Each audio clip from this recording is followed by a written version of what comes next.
Hello, my self Gita. आज का हमारा जो टॉपिक है वो है index numbers. What is index number? Index number क्या होते हैं?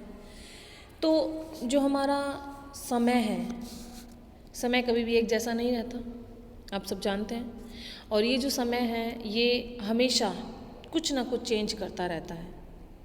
इसी तरह की बात आज हम इंडेक्स नंबर में करेंगे कि जो हमारा इकोनॉमिक और बिजनेस के जो डाटा होते हैं वो समय समय समय पर चेंज होते रहते हैं। और इस तरह से हमारी जो किसी भी तरह की आप वस्तु के बारे में सोचें या अनुमान लगाएं तो ऐसा नहीं है कि वो हमेशा ही एक जैसे रहती हैं। उनकी कीमत कभी बढ़ जाती है, कभी घट जाती है। जो हमारा व्यवहारिक जीवन है उसमें ऐसा ही होता है, ठीक है। इसी तरह से हमारा प्रोडक्शन कभी कम हो जाता है और कभी घट जाता है। इन सारे चेंजेस को हम जो हमारे स्टैटिस्टिकल टूल हैं उनसे मेजर कर सकते हैं। और उन्हीं में से एक हमारा है इंडेक्स नंबर, जो कि हमें दो अलग अलग समय पर जो हमारी सामान्य कीमत चल रही है उन सामान्य कीमतों में से जो चेंजेस होते रहते हैं उनको मापने में हमारी सहायता करता है। ये इंडेक्स नंबर जो हमारे रिलेटिव मेजर्स होते हैं, रिलेटिव एक्शंस होते हैं, उनमें जिनको कि हम डायरेक्ट तरीके से मेज़र नहीं कर सकते, ये इंडेक्स नंबर हमारी हेल्प करते हैं उन डेटास को मेजर करने में। ओके, नेक्स्ट है definition of index number. Professor Blair के शब्दों में, according to M Blair, index number are a specialised type of average. जो इंडेक्स नंबर है वो हमारा एक स्पेशल टाइप का एक माध्यम है, एवरेज है। और आप जानते हैं कि जो एवरेज है वो कई तरीके से हम उसको निकाल सकते हैं, arithmetic mean, geometric mean, harmonic mean ना। तो इंडेक्स नंबर को सिंपली इन्होंने कहा है कि ये एक तरह का एवरेज है, एक विशेष टाइप का एवरेज है। एक और इसमें डेफिनेशन है अकॉर्डिंग टू स्प्रिगल, एक जो an index number is a method of evaluating variations in a variable और group of variables in regards to the geographical location, time and other features. वो कह रहे हैं कि जो ये सूचकांक होता है, जो इंडेक्स नंबर होता है, ये एक सांख्यिकी, एक स्टैट्स को मेजरमेंट करने का, उसको इवेल्युएट करने का एक मेथड है जो कि किसी समय या स्थान पर या किसी अन्य विशेषता के आधार पर किसी भी तरह के मूल्य में होने वाले चेंजेस को दर्शाता है या चेंजेस को बताता है, ठीक है। अब ये जो हमारी डेफिनेशन है इससे हमें कई फीचर्स के बारे में पता चल रहा है, जैसे कि जो इंडेक्स नंबर है वो रिलेटिव चेंजेस को मेजर करता है ना।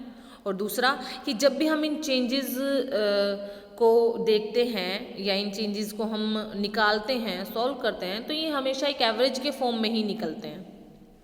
नेक्स्ट है कि जब हम इंडेक्स नंबर लेंगे तो उसमें किसी एक विशेष जगह या किसी एक विशेष बेस को लेकर हम इंडेक्स नंबर को निकालते हैं।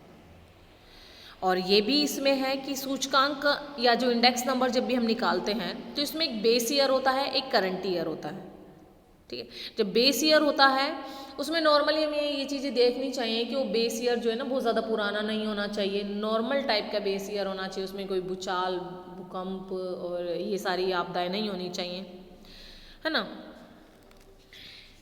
नेक्स्ट इसमें है uses of index number. Index number के क्या क्या यूजेस होते हैं? तो यहाँ पर इंडेक्स नंबर जो है हमने एक बैरोमीटर की तरह लिया है, जो कि हमें ये बता रहा है कि जो सूचकांक है आजकल इसका जो महत्व है वो और बढ़ता जा रहा है, और उसी के आधार पर हम ये सारे उसके यूजेस देख रहे हैं।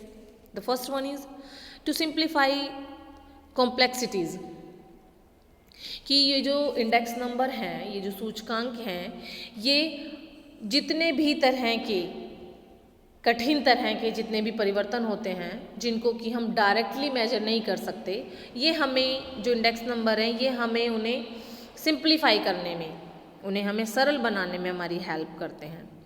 प्रोफेसर बाउले ने, डॉक्टर बाउले ने भी कहा है कि the index numbers are the use to measure the changes in some quantity which we can not observe directly, कि हम जिन क्वांटिटीज़ को डायरेक्टली मेज़र नहीं कर सकते, ये उन चेंजेस को हमें मेज़र करने में हमारी हेल्प करता है।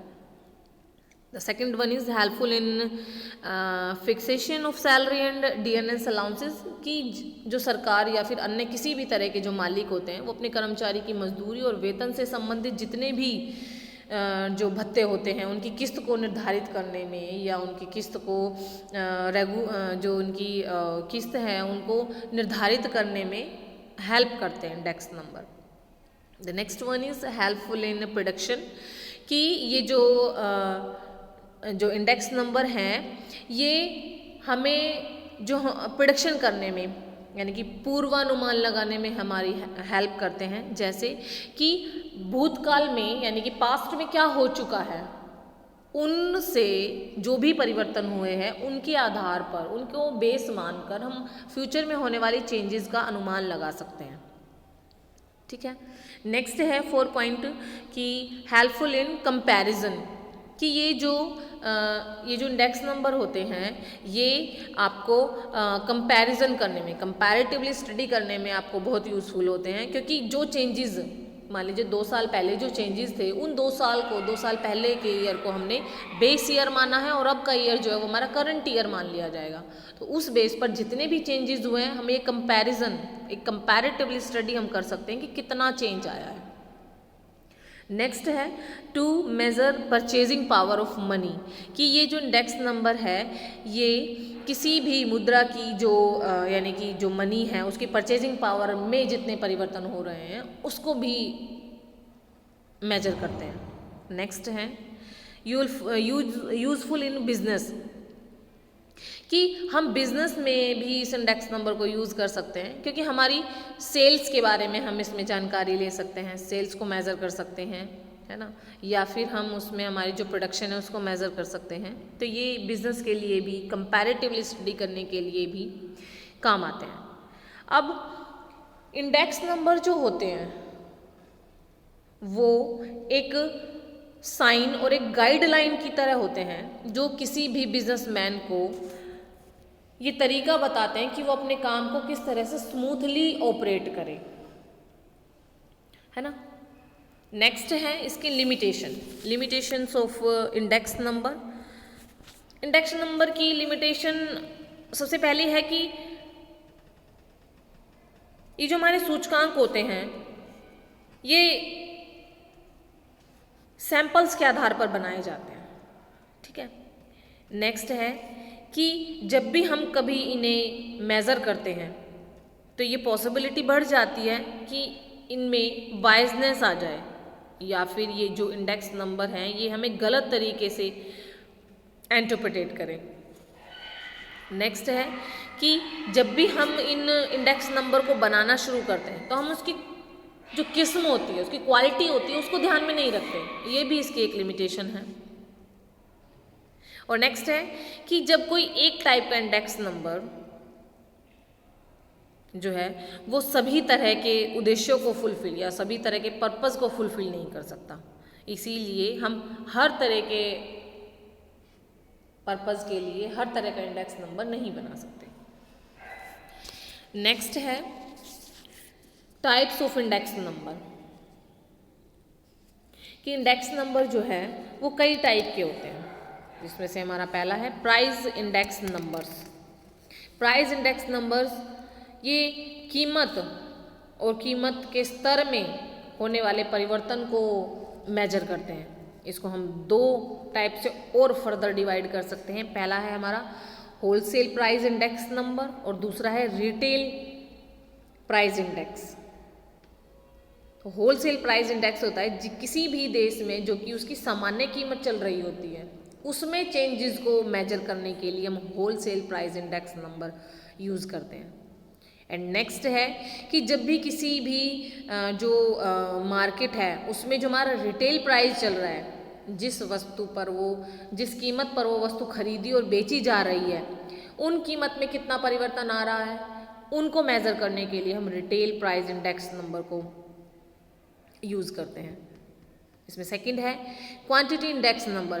क्वांटिटी इंडेक्स नंबर में आप ये देखेंगे कि यहाँ पर किसी भी तरह की जो वस्तु होती है उसकी मात्रा में या तो उसकी क्वांटिटी में या तो कमी या फिर तेजी आती है, उसको मेजर करने के लिए हम इस क्वांटिटी इंडेक्स नंबर, जैसा कि आपको नाम से ही पता चल रहा है कि किसी भी वस्तु की क्वांटिटी में कमी और ज़्यादा यानी कि उसमें आए चेंजेस को हम इसमें मेजर करते हैं। नेक्स्ट है value index number. Value index number का है कि जो हमारा बेस ईयर होता है और जो हमारा करंट ईयर होता है, उन दोनों में हम एक कंपैरेटिवली स्टडी करते हैं, उन दोनों में हम एक परिवर्तन को मापते हैं, है ना। ये 4 पॉइंट है कि simple and aggregate index. Simple और एग्रीगेट इंडेक्स को आप 2 टाइप से फर्दर डिवाइड कर सकते हैं, जिसमें हमारा simple index number first point होगा एंड एग्रीगेट इंडेक्स नंबर हमारा एग्रीगेटिव या एग्रीगेट इंडेक्स नंबर हमारा या कंपोजिट हमारा दूसरा पॉइंट है। तो सिंपल इंडेक्स नंबर में हम वस्तु के सिंपली किसी भी तरह की वस्तु के मूल्य का जो चेंजेस आए हैं उसमें मूल्य के लिए, उसके लिए हम इसको मेज़र करते हैं, उसके लिए इसको बनाते हैं।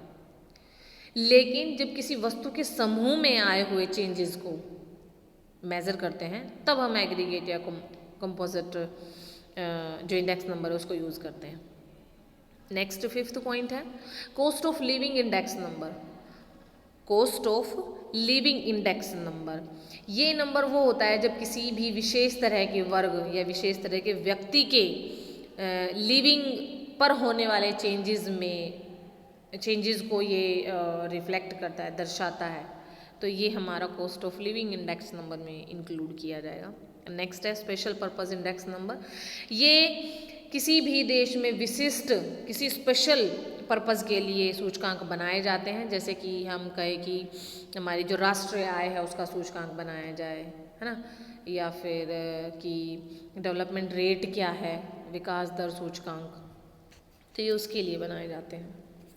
नेक्स्ट है problems in constructive of index numbers, की सूचकांक को जब भी हम बनाते हैं, उसकी रचना जब हम करते हैं तो उसमें क्या क्या समस्या आती हैं।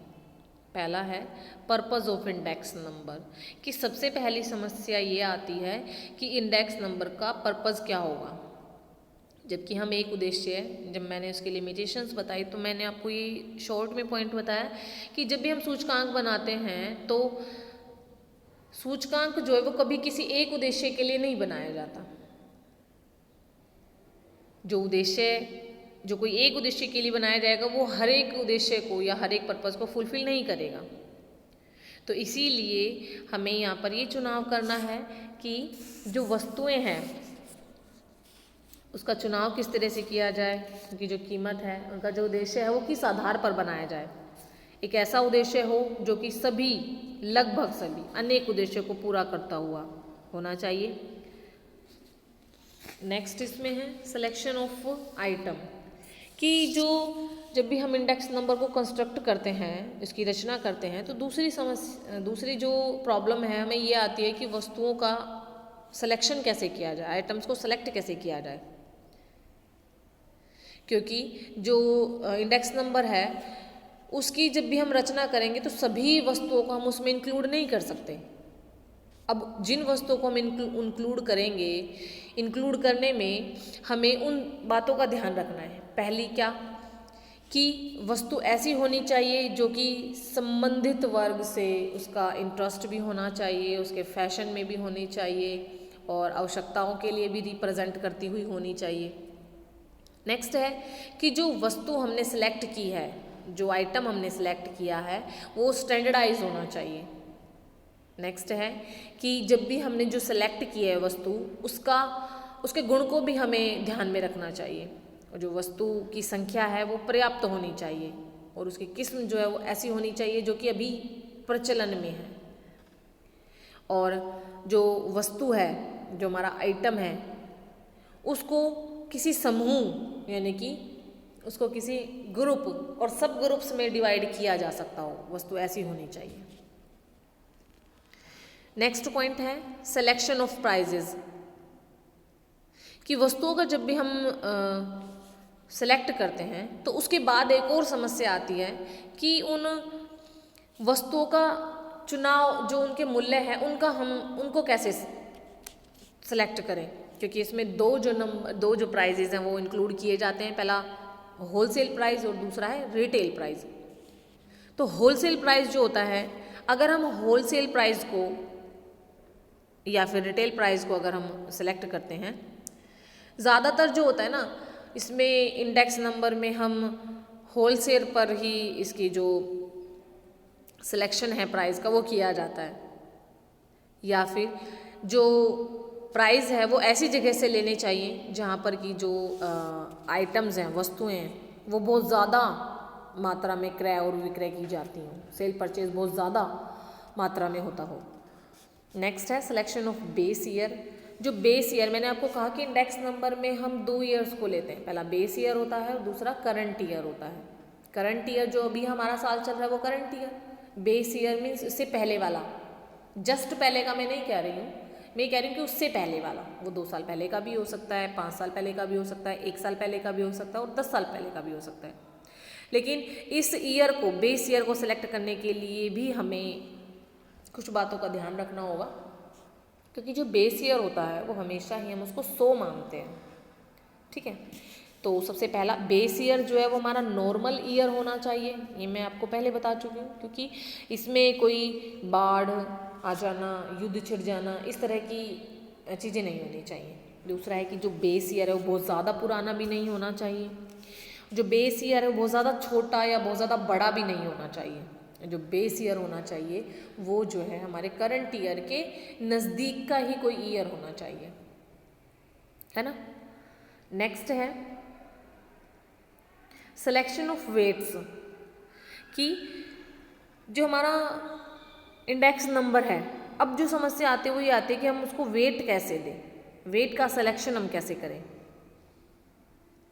जो वेट होते हैं वो किसी भी जो वस्तु होती है या कोई भी आइटम होता है उसमें उसके रिलेटिवली सिग्निफिकेंस के तरह से हम उसको वेट देते हैं, ठीक है। अब ये वेट जो है 2 तरीके से दिया जा सकता है, एक तो किसी भी वस्तु की क्वांटिटी के बेस पर या फिर उसकी वैल्यू के बेस पर। नेक्स्ट है सिलेक्शन ऑफ एन एवरेज, कि जो एवरेज है उस एवरेज का सिलेक्शन हम कैसे करें। हमने कहा ना कि जो इंडेक्स नंबर होता है वो एवरेज के बेस पर निकाला जाता है, तो एवरेज निकालने के तो हमारे कई तरीके होते हैं, दैट मीन्स मीन निकालने के हमारे कई तरीके होते हैं। पहला होता है हमारा अर्थमेटिक मीन, दूसरा होता है हमारा ज्योमेट्रिक मीन और तीसरा होता है हमारा हार्मोनिक मीन, है ना। तो सबसे अच्छा जो व्यवहार में होता है, जो एक्चुअली में हम यूज़ करते हैं, वो हमारा अर्थमेटिक मीन भी हो सकता है और हमारा ज्योमेट्रिक मीन भी हो सकता है, लेकिन जो हम ज़्यादातर यूज़ करते हैं वो हमारा अर्थमेटिक मीन होता है और इसी से निकालने में हमें थोड़ी प्रॉब्लम्स भी आती हैं। नेक्स्ट 7 पॉइंट है selection of N appropriate formula, कि जो इंडेक्स नंबर है जब भी हम उसको कंस्ट्रक्ट करते हैं तो हमारे बहुत सारे फॉर्मूले होते हैं इसको कंस्ट्रक्ट करने के लिए, लेकिन हमें एक ऐसे फॉर्मूले को चूज़ करना है जो कि उस इंडेक्स नंबर को एकदम एप्रोप्रिएट बना दे या फिर उसको एकदम बेस्ट इंडेक्स नंबर के नाम से जाना जाए। तो जो प्रोफेसर फिशर हैं उन्होंने एक फॉर्मूला दिया है जिनको कि फिशर्स आइडल इंडेक्स नंबर माना जाता है, और उनका ये जो इंडेक्स नंबर का जो फॉर्मूला है वो सबसे ज़्यादा अच्छा माना गया है ना। तो इंडेक्स नंबर के बारे में हमारी यही थी। Till then bye.